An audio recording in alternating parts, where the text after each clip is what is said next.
बिस्मिल्लाहिर्रहमानिर्रहीम। स्टार्ट करते हैं गाइडिंग चैप्टर 48 के पार्ट 1 की वीडियो को। पिछले दो चैप्टर्स में हमने न्यूरोफिजियोलॉजी के जनरल प्रिंसिपल्स को डिस्कस किया है और सेंसरी नर्वस सिस्टम की बेसिक्स देखी हैं। अब हम सेंसरी नर्वस सिस्टम की मुख्तलिफ सेंसेशंस को डिस्कस करने लगे हैं। हम कहते हैं सेंसरी नर्वस सिस्टम की दो तरह की सेंसेशन होती हैं, एक होती है स्पेशल सेंसेस, दूसरी होती है सोमैटिक सेंसेस। स्पेशल सेंसेस वो है जिनके लिए आपके पास कोई पर्टिकुलर रीजन, कोई पर्टिकुलर अपरेटस है उनको रिकॉग्नाइज करने के लिए, जैसे मिसाल के तौर पे विजन।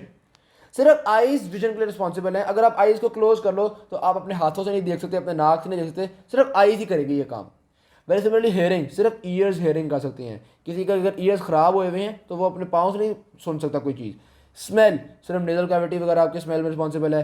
टेस्ट, आपकी ओरल कैविटी के स्ट्रक्चर जिस तरह के टंग वगैरह हो गया, फेरेंस हो गया, ये टेस्ट में रिस्पॉन्सिबल है। इक्विलिब्रियम, इसके लिए वेस्टिबुलर अपरेटस है। सही, तो ये हैं 5 स्पेशल सेंसेस जिनको इंशाल्लाह गाइडिंग में चैप्टर नंबर 50 से लेके 54 तक हम डिस्कस करेंगे गाइडिंग के चैप्टर्स में। सही, दूसरी आती है हमारे पास सोमैटिक सेंसेस। ये आप कह सकते हो जनरल सेंसेस हैं। ये वो सेंसेस हैं जो बॉडी की मुख्तलिफ जगहों से रिकग्नाइज हो सकती है। जैसे मिसाल के तौर पे ठंडा गर्म, आप अपनी उंगली लगा कर भी ठंडा गर्म बता सकते हो। आपकी रिस्ट को भी पता चलता है ठंडे गर्म का, पाँव को भी पता चलता है ठंडे गर्म का, चीक्स को भी पता चलता है ठंडे गर्म का। तो ये जनरल सेंस है जो कि मुख्तलिफ, इसी तरह पेन है, मुख्तलिफ जगहों से पेन फील हो सकती है। तो ये होती है हमारे पास सोमैटिक सेंसेस। तो हमने देखा सेंसेशंस को दो तरह में क्लासीफाई कर लिया, एक स्पेशल सेंसेस, एक सोमैटिक सेंसेस। स्पेशल सेंसेस में क्या आती है? Vision, hearing, smell, taste, equilibrium. और सोमैटिक सेंसेशन को फर्दर हम देखते हैं जी। सोमैटिक सेंसेस को हम कई तरीकों से क्लासीफाई कर सकते हैं। एक ज़्यादा टाइप ऑफ क्लासिफिकेशन है। एक तो हम उसकी क्लासिफिकेशन करते हैं on the basis of receptors. सही है, हम कहते हैं जो सेंसेशंस मैकेनो रिसेप्टर से आ रही हैं उनको हम कहते हैं मैकेनो रिसेप्टर सोमैटिक सेंसेस। कुछ थर्मो रिसेप्टर से आती हैं, वो थर्मो रिसेप्टर सेंसेस हो गई, यानी ठंडा गर्म। और जो नोसिसेप्टर से आती हैं वो पेन सेंस हो गई, जिसने सिर्फ रिकग्नाइज करने की टिश्यू कहीं पर डैमेज तो नहीं हो रहा। सही होगी बात। तो ये तो हमने देख ली सोमैटिक सेंसेशन की एक क्लासिफिकेशन, थर्मोरिसेप्टिव, मैकेनो रिसेप्टिव और पेन। इसकी एक और क्लासिफिकेशन भी है। वो किस बेस पे? वो है जी कि जो भी सेंसेशन है वो बॉडी की अंदरूनी सूरत हाल के बारे में बता रही है या बैरूनी। जिस तरह मिसाल के तौर पे बॉडी की एक्सटर्नल कंडीशन के बारे में बताने वाली सेंसेशन होती हैं। भाई मेरी यहाँ पे पॉइंटर फील हो रहा है, तो ये मुझे सेंस हो रहा है ना पॉइंटर का फील, या मैं टेक्सचर चेक कर रहा हूँ तो मुझे किसी चीज़ का पता चल रहा है ये स्मूथ है या रफ है, या कुछ चीज़ ठंडी है या गर्म है। तो ये सारी चीज़ें मुझे बॉडी की सराउंडिंग का एक्सटर्नल चीज़ों का बता रही हैं। तो इन सोमैटिक सेंसेशंस को हम कहते हैं एक्सट्रोसेप्टिव सेंसेशंस। और दूसरी सोमैटिक सेंसेशंस होती हैं जो कि बॉडी की इंटरनल कंडीशंस के बारे में बताती हैं। मिसाल के तौर पे अपनी आइज़ क्लोज कीजिए और आप सोचिए कि आपको पता होगा कि आपका कौन सा जॉइंट कितना बेंड हुआ हुआ है, घुटना कितना बेंड हुआ हुआ है, उंगलियां कितनी बेंड हुई हैं, या ये सारी चीज़ें पता होंगी। आप सीधे खड़े हुए हैं, टेढ़े खड़े हुए हैं, ये सब कुछ पता होगा। बॉडी की इंटरनल कंडीशन के बारे में आपको पता होता है। तो ये जो कुछ पता है आपको, या कोई आपके अगर कोई आपके पकड़ के पाँव को बेंड करना शुरू कर दे, आपको फ़ौरन पता चलेगा मेरा पाँव बेंड हो रहा है, ठीक है। या आपको भूख वगैरह का पता चल रहा है। तो ये सारी बॉडी की इंटरनल कंडीशन के बारे में जो पता चल रहा है, इसको हम कहते हैं प्रोप्रियोसेप्टिव सेंसेशन। तो दो तरह की हो गई, एक्सट्रोसेप्टिव सेंसेशन और प्रोप्रियोसेप्टिव सेंसेशन। अब बॉडी की इंटरनल कंडीशंस में फर्दर वो आपको बता रहे हैं कि कुछ तो विसरल सेंसेशंस होती हैं जो आपके विसरा से रिलेटेड होती हैं। जिस तरह के स्टमक एक विसरा है, तो स्टमक खाली है, आपको पता चल रहा है भूख है। इस तरह से ब्लैडर है, आपको पता चलता है ब्लैडर फिल हो रहा है, मिक्सुएशन रिफ्लेक्स वगैरह, ठीक है। तो कुछ तो विजुअल सेंसेशन होती है बॉडी की इंटरनल कंडीशंस के बारे में, और कुछ डीप सेंसेशन होती है बॉडी की इंटरनल कंडीशंस के बारे में, जो कि खास तौर पे आपके मसल कितना कॉन्ट्रैक्टेड है, कौन सा टिश्यू, कौन सा बोन, ये डीप आपके टिश्यू में मौजूद है। और ये बेसिकली पूरी बॉडी के पोजिशनिंग वगैरह में और इन चीज़ों में इन्वॉल्व है। तो प्रोप्रियोसेप्टिव सेंसेशन डीप सेंसेशन भी होती हैं और कुछ विजुअल सेंसेशन भी होती हैं। ओके हो गई बात। तो ये हमने एक क्लासिफिकेशन देख ली है सोमैटिक सेंसेशंस की, ये हमने पहले क्लासिफिकेशन देखी थी। अच्छा, अब ये जो क्लासिफिकेशन है ना, इसमें से मैकेनो रिसेप्टिव सोमैटिक सेंसेस को इंशाल्लाह हम चैप्टर नंबर 48 में डिटेल से डिस्कस करेंगे। तो दूसरी है थर्मो रिसेप्टिव और पेन सेंसेस, ये हम इंशाल्लाह चैप्टर नंबर 49 में डिस्कस करेंगे। ओके हो गई बात। अब हम मैकेनो रिसेप्टिव सोमैटिक सेंसेस को देखते हैं, यानी कि वो सेंसेस जिनको मैकेनो रिसेप्टर्स रिकग्नाइज कर रहे हैं। अब मैकेनो रिसेप्टर्स कुछ बॉडी की एक्सटर्नल कंडीशन को भी देख रहे होते हैं, कुछ इंटरनल कंडीशन को भी रिकग्नाइज करते हैं, ठीक होगी बात। तो हम यूँ कह सकते हैं कि mechanoreceptors are involved in exteroceptive sensations and they are also involved in proprioceptive sensations. Okay होगी बात। अब जो एक्सट्रोसेप्टिव चीज़ें देख रहे हैं मैकेनो रिसेप्टर्स, वो हम कहते हैं कि ये मैकेनो रिसेप्टर्स के टैक्टाइल सेंसेशंस हैं, जिसमें आ जाती है आपके पास टच, प्रेशर, वाइब्रेशन। किसी चीज़ को टच करना, या कोई चीज़ पर प्रेशर पड़ रहा है, या कोई वाइब्रेशन हो रही है, इसको रिकग्नाइज करना मैकेनो रिसेप्टर्स का ही काम है। और जो मैकेनो रिसेप्टर्स थोड़ी बॉडी के अंदर मौजूद हैं, डीप जगह पे मौजूद हैं, वो आपकी पोजीशन को देख रहे होते हैं। जिस तरह मिसाल के तौर पे बॉडी स्टैटिक है या कुछ चीज़ मूव कर रही है, या ये सारा कुछ। ओके ओके बात। तो मैकेनोरिसेप्टर्स जो होते हैं वो टैक्टाइल सेंसेशन के लिए रिस्पॉन्सिबल है, जैसे कि टच प्रेशर वाइब्रेशन, और पोजीशन के बारे में रिस्पॉन्सिबल है, जो कि बताते हैं कि स्टैटिक पोजीशन वगैरह के बारे में रिस्पॉन्सिबल है, रेट ऑफ मूवमेंट वगैरह के बारे में रिस्पॉन्सिबल होते हैं। ऑलराइट, तो मैकेनोरिसेप्टर की थोड़ी बहुत डिटेल हमने डिस्कस कर ली। अब हम टैक्टाइल को देखते हैं। यार देखो सिंपल सी बात है, ये मिसाल के तौर पे मेरे पास स्किन है, ठीक है, स्किन के अंदर ये मैकेनोरिसेप्टर्स मौजूद हैं। अब ये सारे मैकेनोरिसेप्टर्स जो आप देख सकते हो स्किन में मौजूद हैं, तो ये सारे आपके पास टैक्टाइल के लिए इन्वॉल्व होंगे। अब हम कहते हैं कि ये टैक्टाइल रिसेप्टर्स जो हैं ये टच को भी रिकॉग्नाइज करते हैं, प्रेशर को भी रिकॉग्नाइज करते हैं, वाइब्रेशन को भी रिकॉग्नाइज करते हैं। और तो भाई हम इन सारी सेंसेशंस को डिफरेंशिएट कैसे करें? सेम रिसेप्टर्स हैं इन तीनों के लिए। अगर इन रिसेप्टर से इंपल्सेस आएंगी तो ब्रेन को कैसे पता चलेगा कि भाई इस वक्त कुछ टच की इंपल्स आ रही है या प्रेशर की इंपल्स आ रही है, वाइब्रेशन की इंपल्स आ रही है? ये तो गड़बड़ हो गई। तो भाईजान कुछ चीज़ें होती हैं जिससे ब्रेन अंदाज़ा लगा लेता है कि ये टच है, प्रेशर है, वाइब्रेशन है। क्या चीज़ें होती हैं? नंबर एक, अगर तो मैकेनोरिसेप्टर बहुत ही सुपरफिशियल हो, स्किन के पास पास हो, वहाँ से मैसेज आ रहा है तो ब्रेन समझ जाता है कि ये टच है। सही होगी बात। तो टच जो होता है वो बिल्कुल सुपरफिशियल इशू से होता है। प्रेशर और वाइब्रेशन जो होते हैं वो आमतौर पे थोड़े, उनके रिसेप्टर्स थोड़े से स्किन में डीप मौजूद होते हैं। तो पहली चीज़ तो हमने देख लिया कि स्किन के बिल्कुल इमीडिएटली बीनीथ द स्किन है या नहीं, और दूसरा हमें ये पता चल गया कि अगर तो deformation in the deeper tissues हो रही है, नीचे वाला मसल भी थोड़ा सा दब रहा है, डीपर टिश्यूज में मसला आ रहा है, तो ब्रेन समझ जाएगा कि यार ये प्रेशर पड़ रहा है। अगर टच होती तो वो बिल्कुल सरफेस पे पता चलती, और अगर कुछ डीप जा रहा है तो मतलब कि ये प्रेशर पड़ रहा है। समझ आ रही है ना? ब्रेन देखो बातों को चेक कर रहा है ना। अच्छा, वाइब्रेशन कैसे पड़ जाएगा ब्रेन को? वाइब्रेशन का तब पता चलता है अगर रैपिडली रेपिटेटिव सेंसरी सिग्नल्स आई जा रही हैं, सिग्नल्स की एक दगड़ दगड़ दगड़ दगड़ दगड़ दगड़ आते चले जा रहे हैं ना रिपीटेडली, तो ब्रेन समझ जाता है कि ये वाइब्रेशन है। तो सेम रिसेप्टर्स हैं, उन सेम रिसेप्टर सेम नंबर मतलब हैं सारे मैकेनोरिसेप्टर्स ही। यही मैकेनोरिसेप्टर्स से ब्रेन को टच का भी पता चलता है, प्रेशर का भी पता चलता है, वाइब्रेशन का भी पता चलता है। ओके होगी बात ऑलरेडी।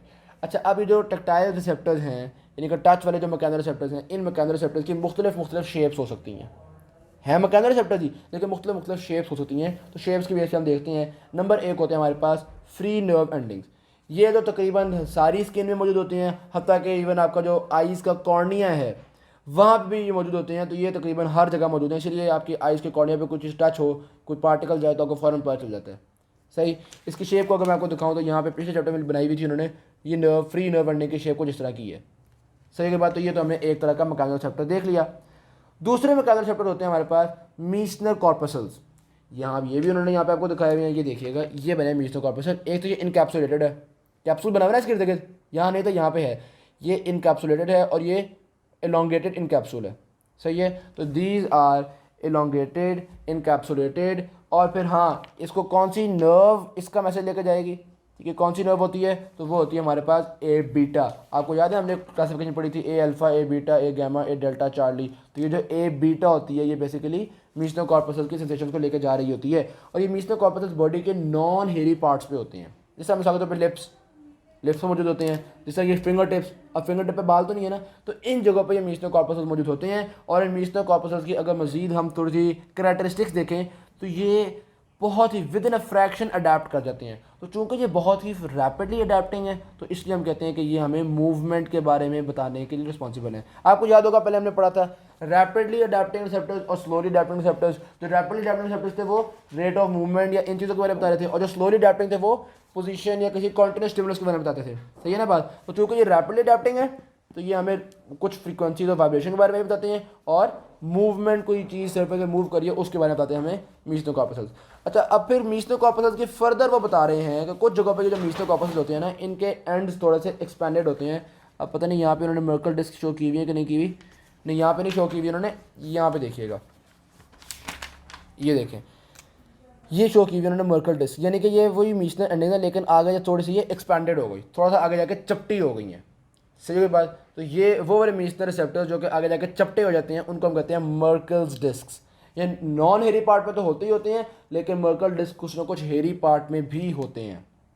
सही होगी बात? हालांकि मीसनर रिसेप्टर बताते खुद हेरी पार्ट में नहीं होते। ये बात समझ में आ गई? अच्छा, अब ये जो मर्कल डिस्क, अच्छा एक बात सोचने की है कि यार अगर हमारी ये जो नॉन हेरी पार्ट है यहाँ पे एक तो मीसनर कॉर्पसल्स हो गए ना, मीसनर कॉर्पसल्स तो बहुत रैपिडली अडेप्ट कर जाते हैं, ये तो किसी कॉन्टिन्यूस स्टिमुलस के बारे में बताएंगे नहीं, सिर्फ चेंज ऑफ स्टिमुलस का बताएंगे। तो अगर कोई कॉन्टिन्यूस स्टिमुलस पड़ रहा है तो क्या आपकी बॉडी को पता नहीं चलना चाहिए? बिल्कुल पता चलना चाहिए। तो नॉन हेरी पार्ट में चेंज ऑफ स्टिमुलस के लिए मीसनर कॉर्पसल्स हैं, और कॉन्टिन्यूस स्टिमुलस के लिए ये मर्कल डिस्क होती हैं, क्योंकि ये मर्कल डिस्क जब भी कुछ स्टिमुलस पड़ता है एक दफ़ा तो काफ़ी ज़्यादा सेंसेशन भेजती हैं, लेकिन जब तक स्टिमुलस पड़ता है तब तक थोड़ी बहुत सेंसेशन ये भेजती ही चली जाती हैं। तो बता रहे हैं कि जब भी कुछ स्टिमुलस पड़ता है तो ये जो मर्कल डिस्क हैं ये initially strong but partially adapting signal and then continuing weaker signal, शुरू में स्ट्रॉन्ग भेजा फिर थोड़ी सी अडेप्ट हुई लेकिन फिर हल्का हल्का सिग्नल मुसलसल भेजती रहती है ब्रेन को, तो ब्रेन को मुसलसल एक स्टिमुलस के बारे में पता चलता रहता है। समझ में आ गई मर्कल डिस्क के बारे में। अच्छा, फिर मर्कल डिस्क जो है ना वो कुछ जगहों पे ऐसे मिल जाती हैं, मतलब आप देखो ये एक मीसनो कॉर्पसल है, इस मीसनो कॉर्पसल से सिग्नल को लेकर जाने वाली एक नर्व फाइबर है, ये अलग मीसनो कॉर्पसल है, इससे लेकर जाने वाला एक और अलग नर्व फाइबर है, सही। लेकिन यहाँ पे देखो काफ़ी सारी मर्कल डिस्क हैं और इन सारी मर्कल डिस्क से सिग्नल्स को लेकर जाने वाला एक ही नर्व फाइबर है, इन 1 2 3 4 5 इन पांचों से लेकर जाने वाला एक ही नर्व फाइबर है। तो ये जो मर्कल डिस्क का यूनिट बन गया है इसको हम नाम देते हैं टच डोम्स। सही होगी बात। ये मर्कल डिस्क का जो यूनिट होता है जो एक से ज़्यादा रिसेप्टर्स हैं लेकिन एक ही नर्व फाइबर लेकर जा रहा है, इसको हम नाम देते हैं टच डोम्स। नर्व फाइबर कौन सा होगा हमें पता है, ए बीटा टाइप का जो होता है यहाँ पे भी, और ये बेसिकली टेक्सचर ऑफ किसी चीज़ को रिकग्नाइज करने में जो बिल्कुल टच की फाइन चीज़ है उनको देखने में रोल प्ले कर रही होती है मर्कल डिस्क। सही होगी बात। 3 तरह के पढ़ लिए हमने। सबसे पहले कौन सी पढ़ी, फ्री नर्व एंडिंग, फिर हमने देखा मीसनो कॉर्पसल जो कि बहुत रैपिडली अडैप्टिंग थी और नॉन हेरी पार्ट में थी, फिर हमने देखा मर्कल डिस्क जो कि कुछ ना कुछ हेरी पार्ट में भी होती हैं बाकी नॉन हेरी पार्ट में होती हैं और टच डोम्स बना रही होती हैं, टेक्सचर को फील करने में रोल प्ले करती हैं, स्लोली अडैप्टिंग होती हैं। चौथी टाइप आती है हमारे पास हेयर एंड ऑर्गन्स। ये आपके किसी भी हेयर की जो मूवमेंट होती है वो रिकग्नाइज करते हैं, इसीलिए बालों की बेस पे ये मौजूद होते हैं, इस तरह के होते हैं हेयर एंड ऑर्गन्स। और ये कोई भी जब हेयर मूव करता है तो उसको आइडेंटिफाई कर लेती हैं। तो हेयर कब मूव करता है, जब आपकी सर्फेस बॉडी की सर्फेस पे कोई ना कोई चीज़ मूव कर रही हो या आपकी जो चीज़ है वो किसी ने कभी मैं टच करूँ इनिशियली, ठीक है, तो ये initial contact with the body को रिकग्नाइज करता है, या मूवमेंट ऑफ ऑब्जेक्ट, कोई ऑब्जेक्ट इस तरह मूव कर रहा हो बॉडी पे तो उसको ये रिकग्नाइज करने में रोल प्ले करते हैं। कुछ चीज़ मुसलसल अब लगी हुई है तो अब आपके बाल कोई सेंसेशन नहीं भेजते, तो इसलिए ये हेयर एंड ऑर्गन्स भी बहुत ही रैपिडली अडैप्टिंग रिसेप्टर्स होते हैं। ये बात हमें समझ में आ गई।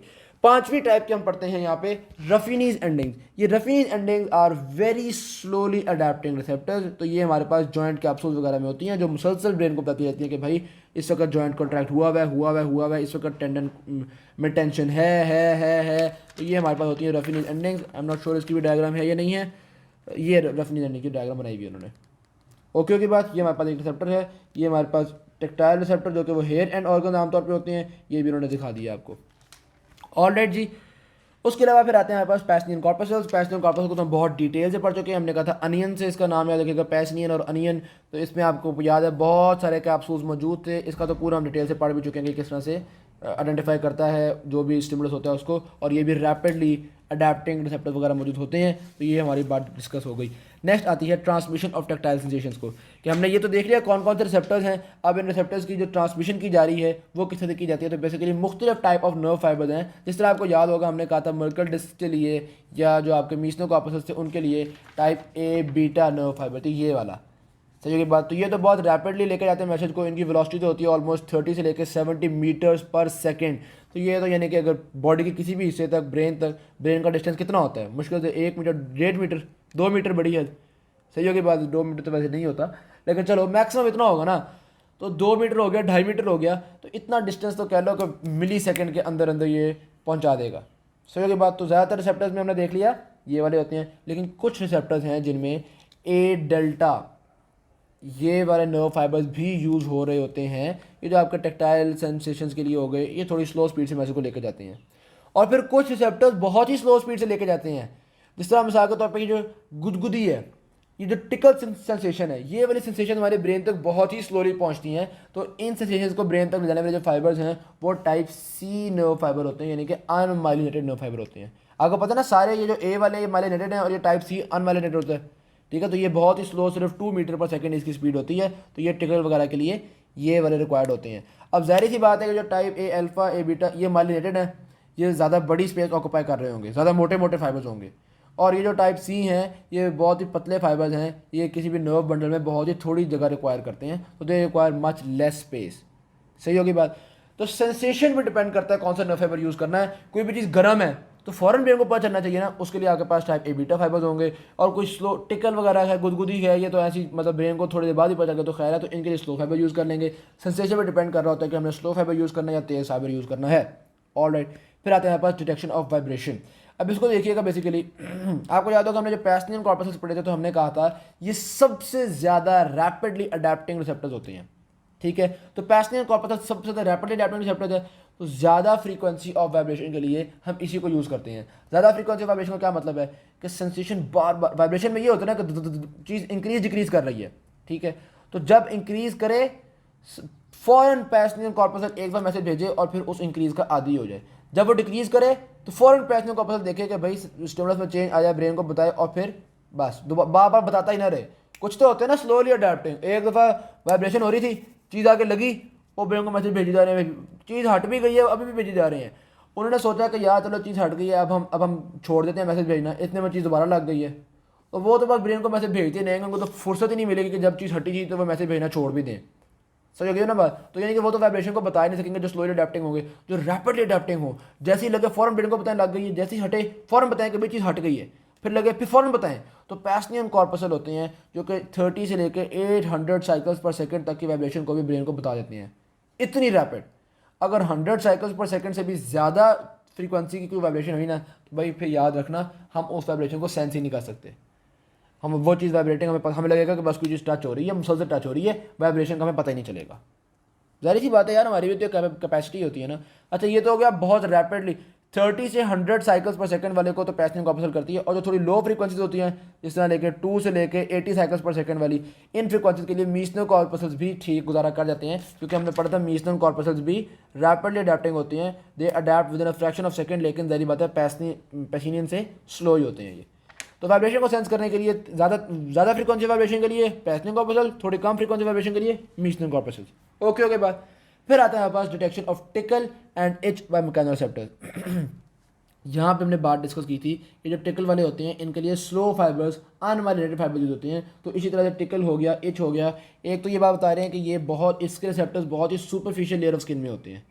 गुदगुदी बिल्कुल सुपरफिशियल सी चीज़ ही है ना, आपको पाओगे जो गुदगुदी कोई आहिस्ता आहिस्ता करता है तो गुदगुदी होती है, कोई जोर से करना शुरू करता है फिर तो पेन होती है, गुदगुदी नहीं होती, ठीक है। तो गुदगुदी बिल्कुल सुपरफिशियल चीज़ होती है। होती क्यों है, देखो आपको कभी भी कोई मक्खी आके बैठ गई है, बिल्कुल सुपरफिशियल चीज़ है ना, तो आपको वो भी रिकग्नाइज हो जाता है कि यह मक्खी यहाँ पे चल रही है। तो ये बेसिकली टिकल की या इच की फीलिंग होती है, जिसकी वजह से हमें पता चलता है। जब ब्रेन को इसके मैसेज पहुंचे तो फौरी तौर पे ब्रेन या तो स्क्रैच रिफ्लेक्स को कर देगा। स्क्रैच रिफ्लेक्स का मतलब है ऐसा सिग्नल भेजेगा स्पाइनल कॉर्ड में कि वहाँ पे खारिज करके या कुछ करके हम उस मक्खी को वहाँ से हटा दें, या इस तरह का जो भी उसके हमने रिजल्ट करना होगा हम उसका कर लेंगे। तो ये हमने देख लिया टिकल और इच के लिए क्या सूरत हाल चल रही है जाने वाली। बस इसमें कोई ऐसा मुश्किल चीज़ नहीं थी, बहुत सेंसिटिव होते हैं, ज़ाहिर सी बात है। हल्की सी चीज़ को भी रिकग्नाइज़ कर रहे हैं, बिल्कुल मक्खी आके बैठ रही है उसको भी रिकग्नाइज़ कर रहे हैं, रैपिडली अडेप्टिंग होते हैं। बस अच्छा एक और बात ये बता रहे हैं कि पेन सेंसेशंस जो होती है ना वो इनको काफ़ी ज़्यादा इनहिबिट कर देती हैं। आपको याद तो होगा हमने लेटरल इनहिबिशन का कॉन्सेप्ट डिस्कस किया था कि जब एक सेंसेशन जा रही होती है तो वो अपने साथ वाले फाइबर्स को इनहिबिट कर रही होती है, इसको भी इनहिबिट करती है, इसको भी इनहिबिट करती है। तो अगर किसी जगह पे अच्छी खासी पेन हो रही है तो उस जगह पे आपको टिकल शिकल फील नहीं होगी, क्योंकि टिकल वाला जो होता है वो पेन से इनहिबिट हो जाएगा। ओके बात। ऑल राइट जी, आगे आते हैं हमारे पास sensory pathways for transmitting somatic signals. लो जी, ये बड़ी इंटरेस्टिंग चीज़ है। अब हम स्टार्ट करते हैं इसको। सारी सेंसरी इन्फॉर्मेशन, पहले तो आपको ये बात याद होगी, मैंने ये बात डिस्कस की थी। ये एक डायग्राम देखिएगा, ये हमारे पास स्पाइनल कॉर्ड के क्रॉस सेक्शन मैंने ड्रॉ किए हुए हैं। स्पाइनल कॉर्ड में एक तो हमारे पास पीछे डॉर्सल हॉर्न होता है, एक इसमें हमारे पास एंटीरियर या वेंट्रल हॉर्न होता है। सही है कि बात, ये पोस्टीरियर हॉर्न है, ये एंटीरियर हॉर्न है। पोस्टीरियर को डॉर्सल भी कहते हैं, एंटीरियर को वेंट्रल भी कहते हैं। ये जो डॉर्सल है या पोस्टीरियर है ये बेसिकली सेंसरी सिग्नल्स को लाने के लिए रिस्पॉन्सिबल होता है। तो डॉर्सल हमेशा सेंसरी सिग्नल्स को लेके आता है, और ये जो वेंट्रल होता है ये हमेशा मोटर सिग्नल्स को लेके जाता है स्पाइनल कॉर्ड से। ये मैसेज को लेके आ रहा है और ये मैसेज को लेके जा रहा है। ओके बात। तो जो भी सेंसरी सिग्नल्स आएंगे वो डॉर्सल रूट के थ्रू ही आते हैं। एक तो ये बात तय हो गई। डॉर्सल रूट के थ्रू आने के बाद स्पाइनल कॉर्ड में आते हैं, और स्पाइनल कॉर्ड से मैसेज ऊपर ब्रेन तक पहुंचना है। अब देखो ये है हमारी स्पाइनल कॉर्ड, सही है। स्पाइनल कॉर्ड के अंदर दरमियान में ये जो ग्रे कलर का बटरफ्लाई शेप्ड होता है इसको कहते हैं ग्रे मैटर, सही। इस ग्रे मैटर के अंदर हमारे पास सिनेप्सिस, सेल बॉडीज, ये सब कुछ मौजूद होता है। और ये जो साइडों पे मौजूद है ये वाला, ये क्या है, ये है हमारे पास स्पाइनल कॉर्ड का वाइट मैटर। तो वाइट मैटर में क्या होता है, नर्व फाइबर्स, ठीक है। ये जो एक्सॉन के ये फाइबर्स वगैरह होते हैं, वाइट मैटर में हमेशा फाइबर्स होते हैं, सही होगी बात। तो ये हमारे पास काफ़ी सारे वाइट मैटर बन रहे हैं। अब यहाँ पे वाइट मैटर्स की दो तरह की क्लासिफिकेशंस हैं। हम कहते हैं कि जब भी कोई सेंसेशन हमारे स्पाइनल कॉर्ड में आती है उसने ब्रेन तक जाना है, या तो वो ये वाला वाइट मैटर यूज़ करेगी या वो अगले वाले वाइट मैटर्स को यूज़ करेगी, यानी ये और ये। सही की बात। तो इस बेस पे हमारे पास दो तरह के सिस्टम बन गए। एक हम कहते हैं कहलाता है dorsal column medial lemniscal system. क्यों जी? ये डॉर्सल बैक साइड पे और मीडियल साइड पे हैं, तो ये इस तरह से एक कॉलम बन गया, ये दूसरा कॉलम बन गया। सही है भाई, ये कॉलम्स हैं, पूरे बंडल्स हैं नर्व फाइबर्स के जो ऐसे ऊपर ब्रेन तक जा रहे होंगे। सही है के बाद, तो ये जो बैक साइड पे हैं इसको हम कहते हैं डॉर्सल मीडियल लेमेनिस्कल सिस्टम। और ये जो आगे वाले हैं यानी कि इस तरफ वाले और ये वाले, ये कहलाते हैं एंटेरोलैटरल। सही होगी बात। ये एंटीरियर है, ये लैटरल मौजूद है। तो इनको हम एक तरह क्लासीफाई करते हैं और इनको हम दूसरी तरह क्लासीफाई करते हैं। क्यों? इनकी कैरेक्टरिस्टिक्स डिफरेंट होती हैं। अब हम देखते हैं इनकी कैरेक्टरिस्टिक्स में क्या क्या चीज़ें डिफरेंट होती हैं। बेसिकली ये जो डॉर्सल मीडियल लेमेनिस्कल सिस्टम है ना, इसको आप समझ लो कि ये होती हैं हाईवे की तरह, मेन रोड की तरह, और ये होती हैं आपके पास छोटी रोड्स की तरह। ठीक है, क्लासिफिकेशन कैरेक्टरिस्टिक्स को समझने में आपके लिए आसानी हो जाएगी। नंबर 1, अगर किसी यार पहले तो मैं आपको first order, second order, third order के बारे में बताता हूँ। देखो, आपकी स्किन से एक सेंसेशन आई है, ये हमारे पास स्किन थी, स्किन से इस न्यूरॉन को एक सेंसेशन मिली है और ये सेंसेशन को लेके आपके स्पाइनल कॉर्ड तक पहुँच गया। ये वाला न्यूरॉन कहलाएगा फर्स्ट ऑर्डर न्यूरॉन। ठीक है, फिर आगे यहाँ पे इसने किसी और न्यूरॉन तक मैसेज को सिनैप्स के थ्रू मैसेज दूसरे न्यूरॉन के पास पहुँच गया। अब ये दूसरा न्यूरॉन मैसेज को ऊपर ब्रेन के पास, थैलेमस के पास, जहाँ मर्जी तक ले जाए। अब जो ये वाला न्यूरॉन को क्या कहेंगे? Second order neuron. फिर इससे मैसेज लेके जो आगे लेके जाएगा उसको क्या कहेंगे? Third order neuron. आमतौर पे थर्ड ऑर्डर से आगे हमारी चीज़ जो होती ही नहीं है। सही होगी बात। यानी कि अगर सेंसरी सिग्नल आ रहे हैं उसको ऊपर ब्रेन के कॉर्टेक्स तक पहुंचते पहुंचते सिर्फ 2 सिनैप्स का सामना करना पड़ता है। इतने लंबे लंबे नर्व फाइबर होते हैं, इतने लंबे लंबे न्यूरॉन होते हैं। ये आपकी अगर उंगली में है ना एक न्यूरॉन का, तो इसका एक सिरा यहाँ पे है और ये न्यूरॉन का फाइबर चलता जाएगा चलता जाएगा चलता जाएगा और स्पाइनल कॉर्ड में जाके इसका दूसरा टर्मिनल होगा। या कुछ न्यूरॉन तो होते हैं वो चलते जाएंगे ऊपर जाके इसका दूसरा टर्मिनल आता है। सही होगी बात। तो ये तो हो गया आपके पास, इसको हम कहते हैं first order neuron, second order neuron, third order neuron. ये फर्स्ट ऑर्डर न्यूरॉन ने सिनैप्स कर लिया, सेकंड ऑर्डर न्यूरॉन ने सिनैप्स कर लिया। सही होगी बात। अब वो ये बात कर रहे हैं जो न्यूरॉन्स, दोबारा गौर से सुनिएगा, जौन से न्यूरॉन्स इस डॉर्सल ट्रैक में गुजरते हैं ना, ये स्पाइनल कॉर्ड में सिनैप्स करते ही नहीं। यानी कि फर्स्ट ऑर्डर न्यूरॉन चलता रहता है पूरी स्पाइनल कॉर्ड को क्रॉस करके ऊपर चलता रहता है। जैसा कि यहाँ पे मैंने ब्लू कलर का शो किया हुआ है, ये देखो सेंसरी सिग्नल को लेके आ रहा है, ये लेके आ रहा है, ये लेके आ रहा है, ये आपका डॉर्सल कॉलम एंटर हो गया, ये डॉर्सल कॉलम स्पाइनल कॉर्ड में एंटर हो गया। सिनैप्स नहीं किया अभी इसने, धड़ाधड़ चलता जा रहा है, ये चलता जा रहा है, चलता जा रहा है, ये चलता जा रहा है। ये मेडुला ऑब्लिगोंटा में जाके ये आपके पास है मेडुला ऑब्लिगोंटा, ये आपके पास है पॉन्स, ये आपके पास है मिड ब्रेन। ठीक है, मेडुला ऑब्लिगोंटा में जाके पहली बार इसने सिनैप्स किया है और यहाँ से सेकंड ऑर्डर न्यूरॉन शुरू हुए हैं। तो जो न्यूरॉन्स डॉर्सल कॉलम में जाते हैं उनका सिनैप्स पहला मेडुला में जाके होता है। सही होगी बात। और जौन से सेंसरी न्यूरॉन एंटेरोलैटरल में ट्रैवल करते हैं, ये मैं शो किया जी, ये एंटेरोलैटरल में ट्रैवल कर रहा है, इनके फाइबर जो होते हैं वो यहीं पे सिनैप्स हो जाते हैं। ठीक है, यहीं पे सिनैप्स होके तो वो इस एंटीरियर ट्रैक में चल पड़ेंगे या वो इस लैटरल ट्रैक में चल पड़ेंगे और ये यहीं पे डीक्यूशिएट भी कर गए। डीक्यूशिएट का मतलब होता है साइड बदल ली, राइट साइड से लेफ्ट साइड पे चले गए। ठीक है, आमतौर पे जो साइड बदली का काम है ना, ये सेकंड ऑर्डर न्यूरॉन करते हैं। जो पहला न्यूरॉन होता है ना वो साइड बदली का काम नहीं करता, वो डीक्यूशिएट नहीं करता, आमतौर पर दूसरे वाला डीक्यूशिएट करता है। सही की बात। तो एक तो चीज़ हमें ये पता चल गई, जो डॉर्सल ट्रैक के होते हैं वो डायरेक्टली मैसेज को ले जाए जाते हैं, स्पाइनल कॉर्ड में कोई सिनैप्स नहीं करते।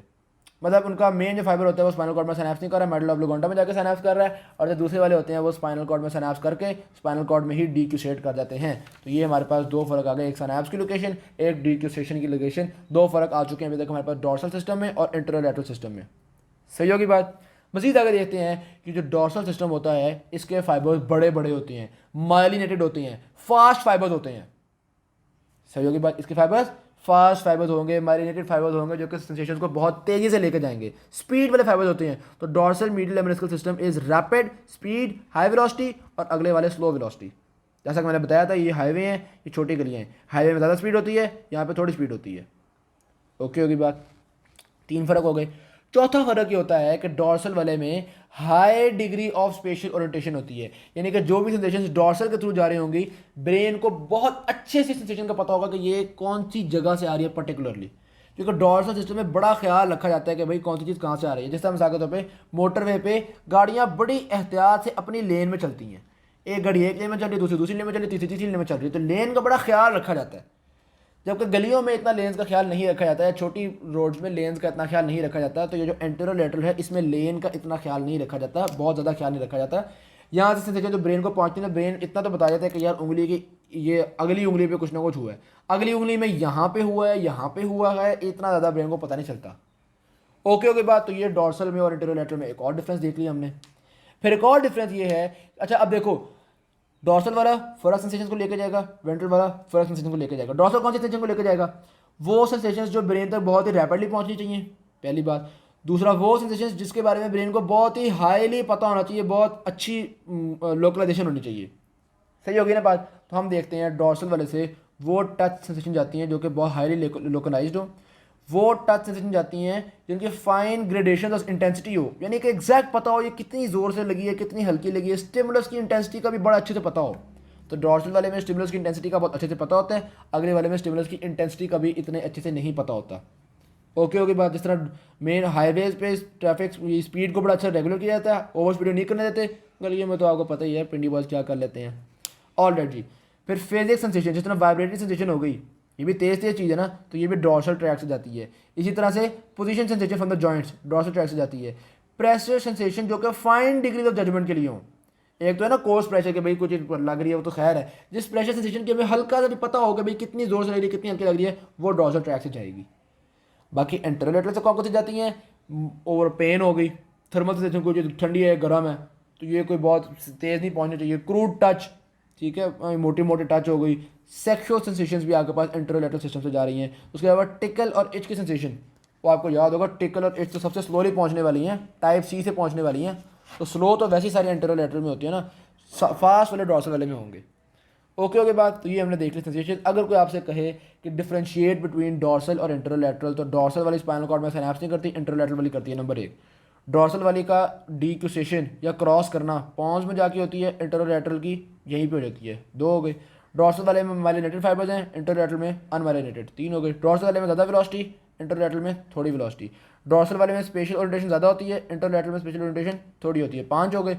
डॉर्सल वाले में यहाँ पे मैंने इंटेंसिटीज़ का बहुत अच्छे पता चलता है, और एंटेरोलेटरल में इंटेंसिटीज़ का इतना अच्छा पता नहीं चलता। गुड हो गई बात। और फिर आप एग्जाम्पल से भी लिख सकते हो, तो 6-7 आपके डिफरेंसेस हो जाएंगे। अच्छा, यहाँ पे जो सेल बॉडी बनी है ना, इससे आपको कंफ्यूज ना हो जाए तो मैं इसको भी आपको एक्सप्लेन कर देता हूँ। बेसिकली होता ये है, एक जो सेंसरी रिसेप्टर होता है ना, या एक न्यूरॉन होता है सेंसेशन को रिसीव करने वाला न्यूरॉन, यानी कि मैं यहाँ पे फर्स्ट ऑर्डर न्यूरॉन की बात कर रहा हूँ। इस फर्स्ट ऑर्डर न्यूरॉन, देखो एक न्यूरॉन है ना, उस न्यूरॉन की एक सेल बॉडी होती है, एक उसका डेंड्राइट होता है, एक उसका एक्सॉन होता है, ऐसे ही है ना? सही है। या इसको आप कह लो डेंड्राइट है, ये सेंसेशन को रिसीव करता है, ये सेंसेशन को आगे भेजता है। तो सेल बॉडी, एक आने वाला फाइबर, एक जाने वाला फाइबर। बेसिकली जो आपका फर्स्ट ऑर्डर न्यूरॉन होता है सेंसरी सिम्बल्स का, इसकी सेल बॉडी यहाँ पे पाई जाती है, गैंग्लियन, इसको हम सेंसरी डॉर्सल रूट गैंग्लियन कहते हैं।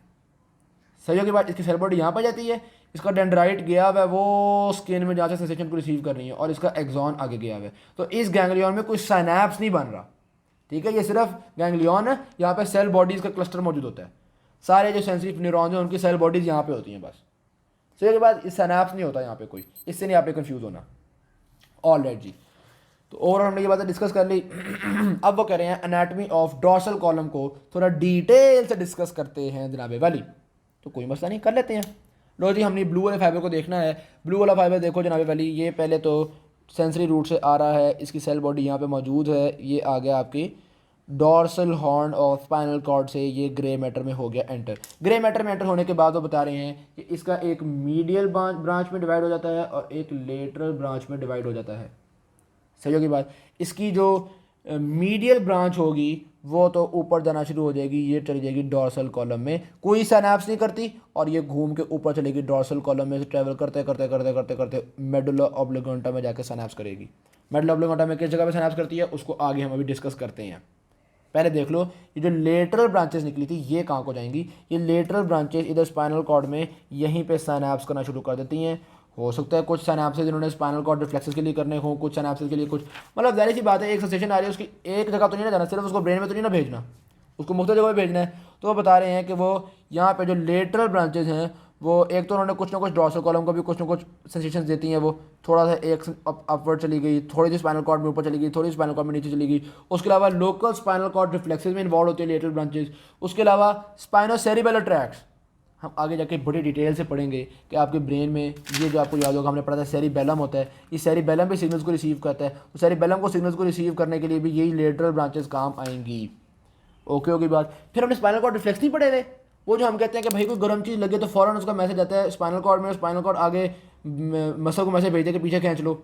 तो इसका मतलब है कि अगर गर्म चीज़ की सेंसेशन आई है वो ब्रेन में तो जाती जाती है, लेकिन पहले मतलब साथ ही साथ स्पाइनल कॉर्ड को भी पता चलता है, ताकि ब्रेन को तो पहुंचने में टाइम लगेगा ना, हम फौरी तौर पर हाथ को पीछे खींच लें। सही है। तो ये lateral branch spinal cord reflexes में भी इन्वॉल्व होती हैं। तो ये जो चीज़ हमने देख ली कि जो भी सेंसेशन आई वो एक उसकी मीडियल ब्रांच हो गई, एक उसकी लेटरल ब्रांच हो गई। मीडियल ब्रांच, अब लेटरल ब्रांच का तो समझ में आ गया मुस्तकबिल। मीडियल ब्रांच जो है वो डॉर्सल कॉलम में जाती जा रही है, मेडुला ऑब्लिगोंटा में जाके यहाँ पे जाके वो साइनैप्स करती है। ठीक है। अब यहाँ पे साइनैप्स करने के लिए हमारे पास बड़े बड़े न्यूक्लियाई मौजूद होते हैं, 2 क्यूनिएट न्यूक्लियस होते हैं और 2 ग्रेसिलस न्यूक्लियस होते हैं हमारे पास। इसकी डिटेल हम एनाटमी में देखते हैं, यहाँ पे डिटेल देखने की जरूरत नहीं है, लेकिन ये बात आपको बार बार पता चल गई। डॉर्सल कॉलम के जो साइनैप्स फॉर्म होते हैं वो क्यूनिएट और ग्रेसिलस न्यूक्लियस में फॉर्म होते हैं। क्यूनिएट और ग्रेसिलस न्यूक्लियस से आगे सेकंड ऑर्डर न्यूरॉन शुरू हो जाएगा। सही होगी बात।